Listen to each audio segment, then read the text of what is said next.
Hello and welcome to the 6th episode of Feed the Flame. Feed the Flame is where we interview former or current student athletes to get an insight on their experiences relating to our monthly themes. I'm Milla and I'm your interviewer for this episode. Today we're grateful to have cricket athlete Georgina to join us this week to talk about our theme, 'Tis the Season to be Jolly. Welcome, Georgina. Hi, my name is Georgina Bradley. I am a current national player for Hong Kong's women's national team and am currently part of Hong Kong's U19 developing team. By the time our audience sees this video, it'll officially be Christmas Day. Woo! Do you have any plans for Christmas? Unfortunately, no. I'm not planning to go anywhere, but I do plan to spend a lot of quality time with my family, just creating those new memories together because next year I'll be off to university. So, let's talk about cricket. Do you think cricket is a jolly sport? I would argue sometimes. And any athlete with cricket, I would say, has a love-hate relationship. Sometimes you love cricket because you're performing well, but sometimes everything's just falling apart for you and you just want the game to end. Many athletes, or student athletes in general, struggle from feeling down and unmotivated sometimes whilst training. What do you think is the key to staying jolly and high-spirited during training? Put yourself in an environment you're comfortable in and safe in. Train with people that you're happy are around and create a positive environment. Don't train with people that are always going to be putting you down.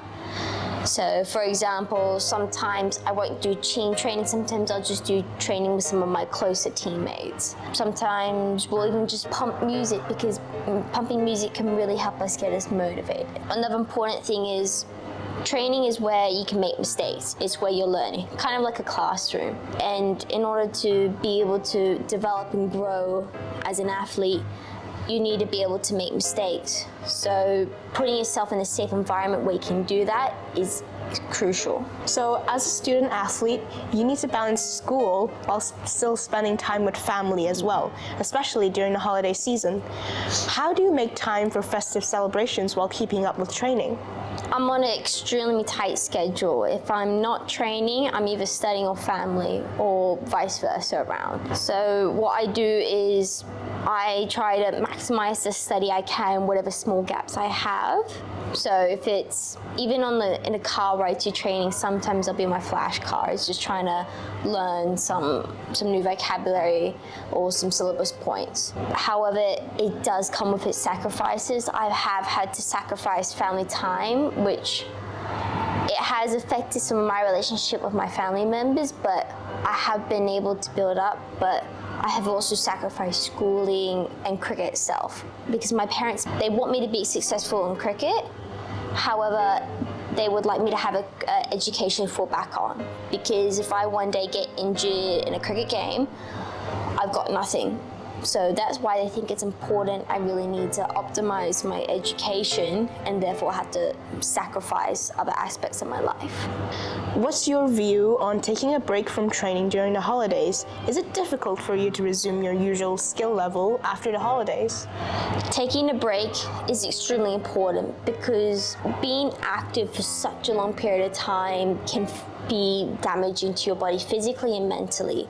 That's why during holiday breaks, I think it's key where you don't have to completely stop training, but maybe lower the frequency of your training. So if you're training 5 times a week, maybe train 3 times a week and have a lower intensity because holidays is where you get your break, your time off. So you could be optimizing your schoolwork if you're doing schoolwork or optimizing your family time.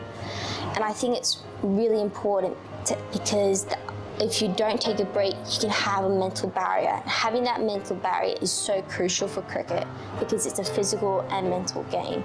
You can have the physical ability, but to be a professional, you need to have that mental ability of changing your mindset completely, being calm, cool, collected in tense situations.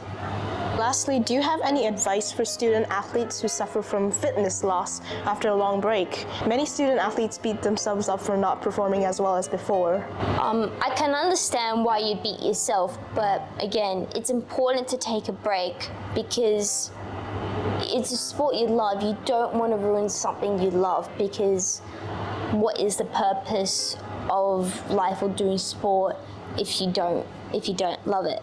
And that's why I think it's so important to keep that balance. You got to be able to have friends, a social life. You got to be able to have a family where you can express your personal emotions. You can't just be doing cricket 24 or any sport 24/7. You'd be like a robot constantly maybe doing mathematics or doing one role.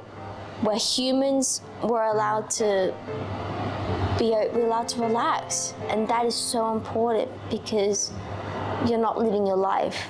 And also, when you don't take a break, that mental barrier, you're not going to enjoy that training, you're not going to enjoy the sport. That's the end of our interview. So once again, thank you so much, Georgina. That brings us to the end of this week's episode. If you want to know more about our theme for the month of December, 'tis the season to be jolly, be sure to check out our website or our Instagram page.